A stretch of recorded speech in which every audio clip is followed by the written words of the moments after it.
इस तरह हम लोगों ने काव्य पाठ किया। ठीक है बेटा। अब उसके बाद हम लोग पाठ की समाप्ति के बाद प्रश्नोत्तर पर विचार करते हैं। ठीक। प्रश्न 1, गर्मी का वृक्षों पर क्या प्रभाव पड़ा? सबसे प्रारंभ में ही जैसे ही हम लोगों ने कविता प्रारंभ किया था तो सबसे पहले ये वृक्षों का ही जिक्र आया था, है ना। तो गर्मी के कारण वृक्षों के पत्ते वे कंकाल के समान खड़े थे। कंकाल जैसा कि काव्य पाठ के समय मैंने आप लोगों को बताया है ना। तो वृक्ष की वो स्केलेटन है ना। तो स्केलेटन यानी वो मनुष्य का, और पेड़ों में पत्ते नहीं रहना, फल फूल और पत्ते कुछ नहीं रहने के बाद वो पेड़ कैसा प्रतीत होंगे? सूखा, है ना, ठूंठ के समान।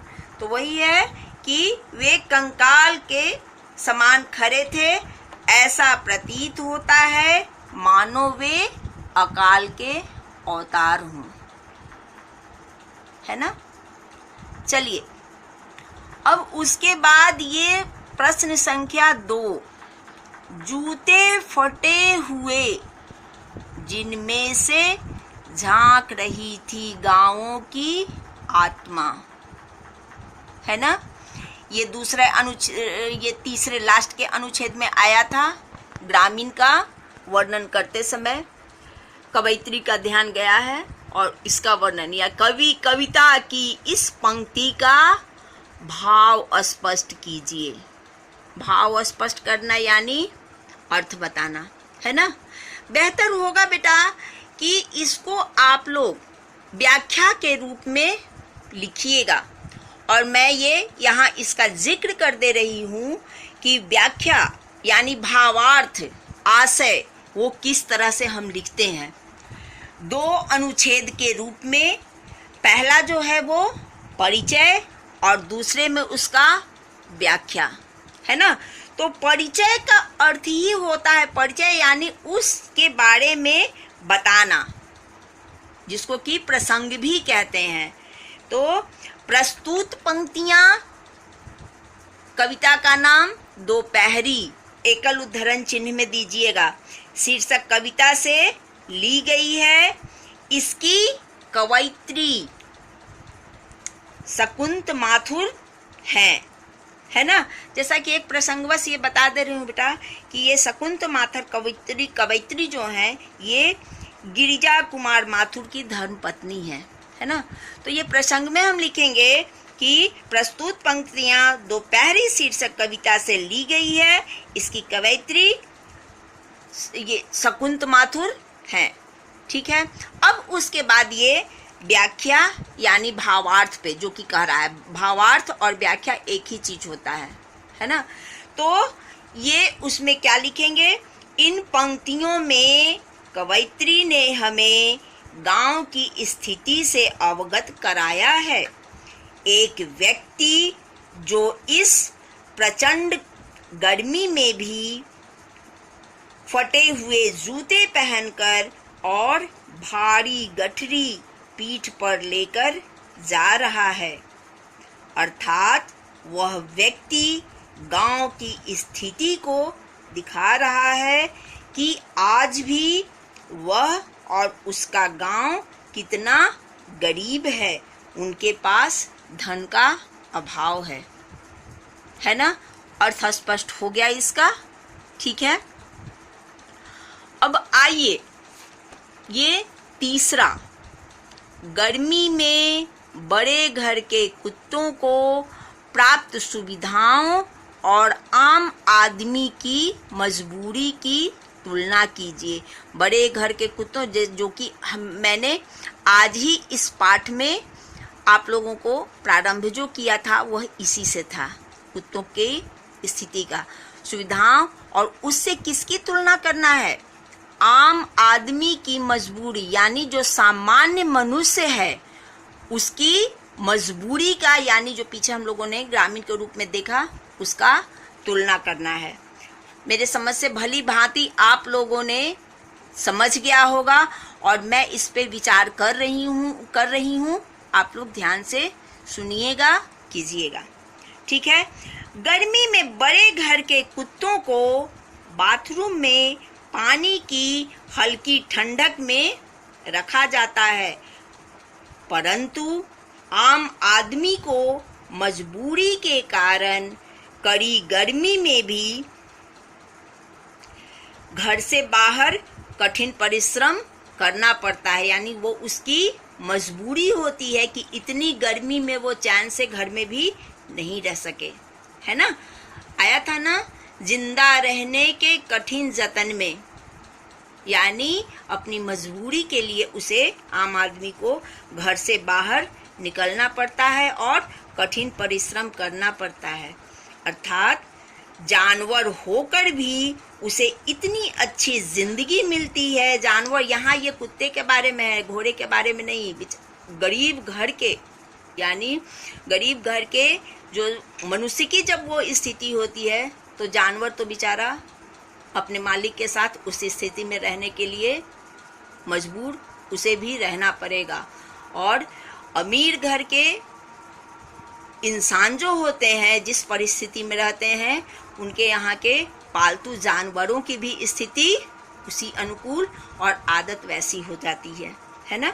तो जानवर होकर भी उसे इतनी अच्छी जिंदगी मिलती है, किसे, कुत्ते की।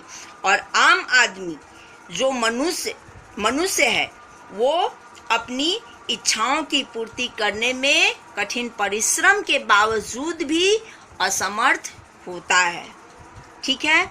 उसके बाद आइए ये चौथा, दोपहर बीत जाने के बाद संध्या के समय भी कोई बाहर क्यों नहीं निकलता। जैसा कि अंतिम अनुच्छेद में हम लोगों ने पढ़ा है ना, दोपहर बीत जाने के बाद, संध्या के बाद भी कोई बाहर इसलिए नहीं निकलता क्योंकि संध्या के समय भी गर्म हवाएं चलती रहती हैं, है ना।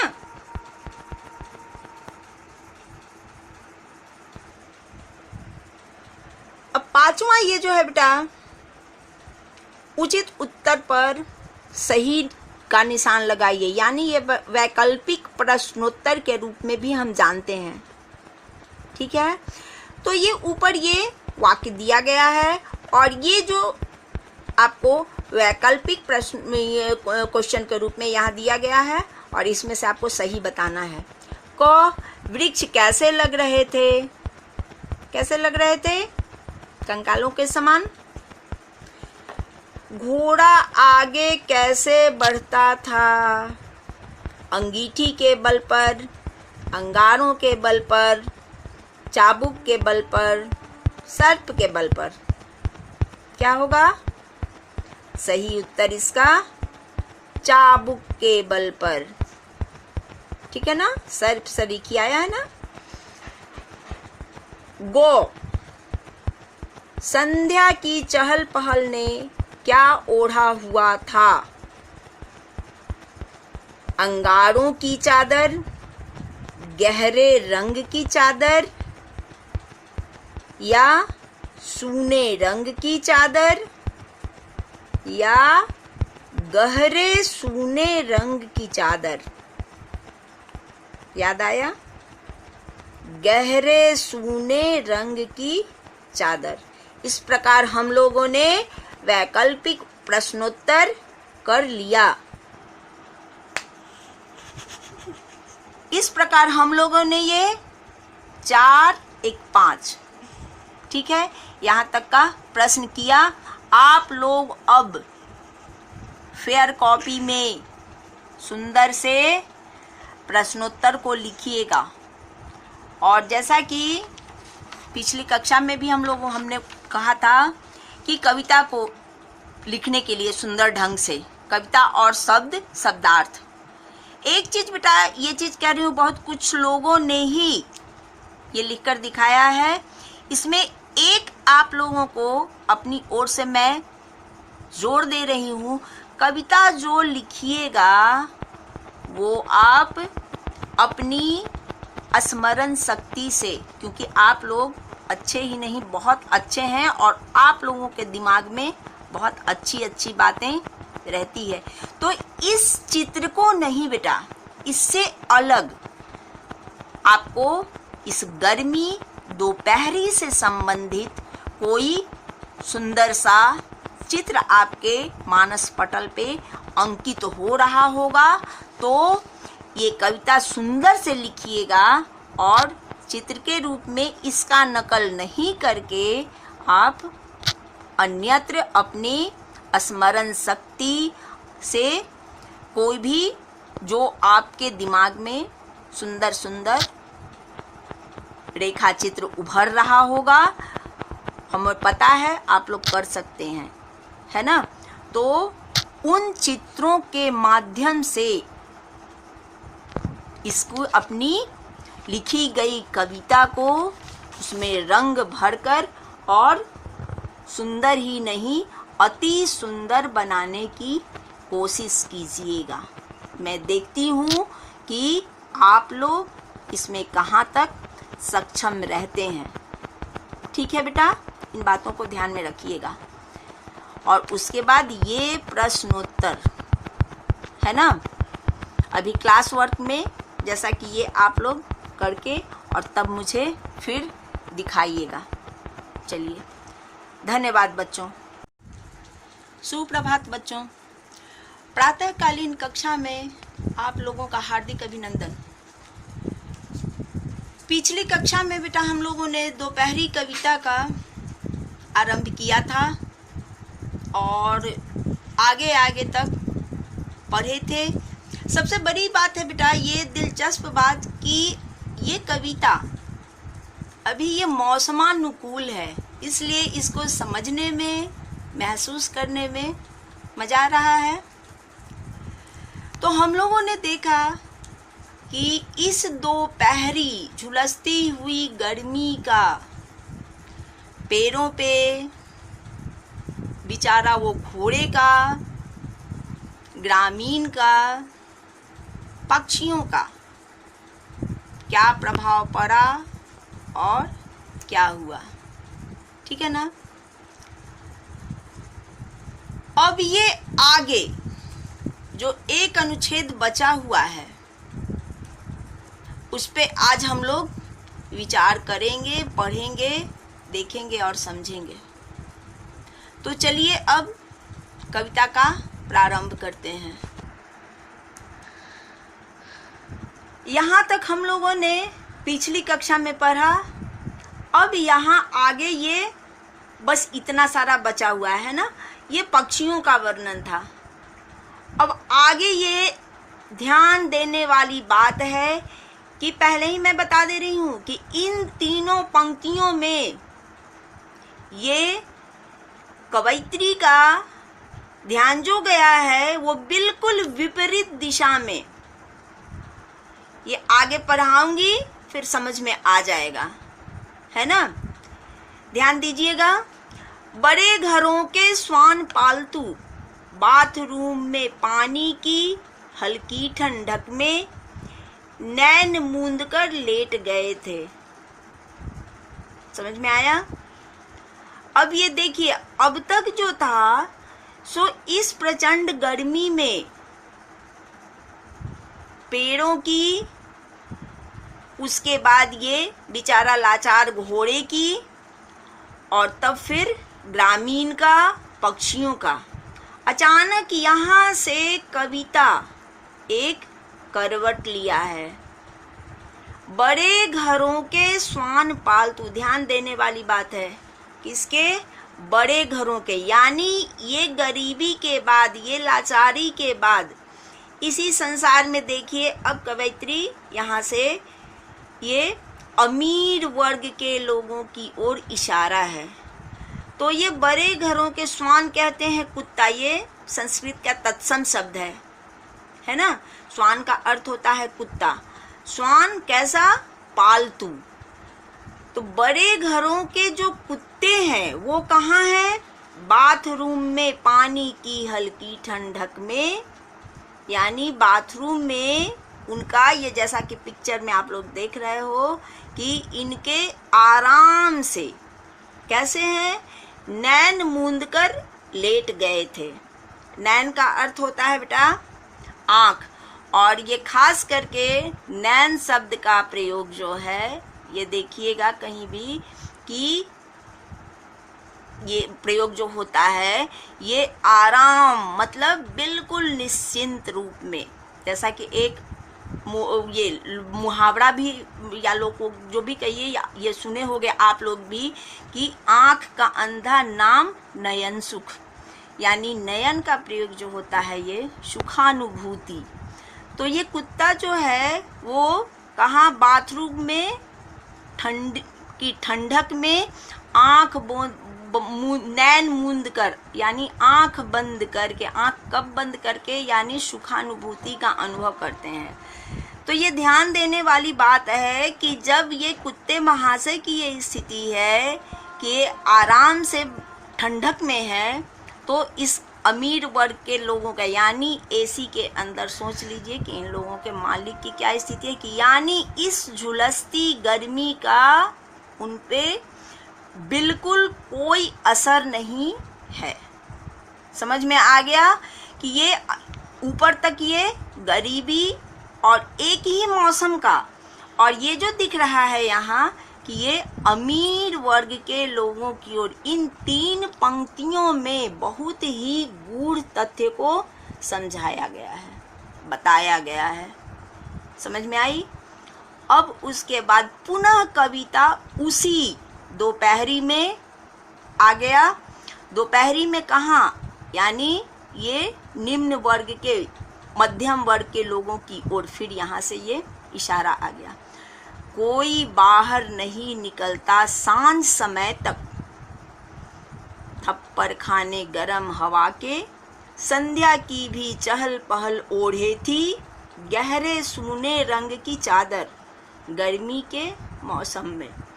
कोई बाहर नहीं निकलता, यानी ये सोचने वाली बात है इस चित्र को देख करके। पुनः इसके बाद ये देखिए कि ये समझ में आ रहा है कि गांव की वही उसी स्थिति का वर्णन है कि इस झुलसती हुई गर्मी में शाम तक कोई बाहर नहीं निकलता है। क्यों? क्योंकि गरम हवा के थप्पड़ खाने, यहाँ पर ये देख लीजिए मानवीकरण अलंकार है। थप्पड़ समझ रहे हो, थप्पड़ किसका? गरम हवा का, है ना। तो यहाँ ये मानवीकरण अलंकार है, और नीचे की पंक्तियों में भी, नीचे की तीनों पंक्तियों में वही चीज है। संध्या की भी चहल पहल ओढ़े थी, क्या ओढ़े थी? गहरे रंग की चादर, यहाँ भी मानवीकरण अलंकार है ना।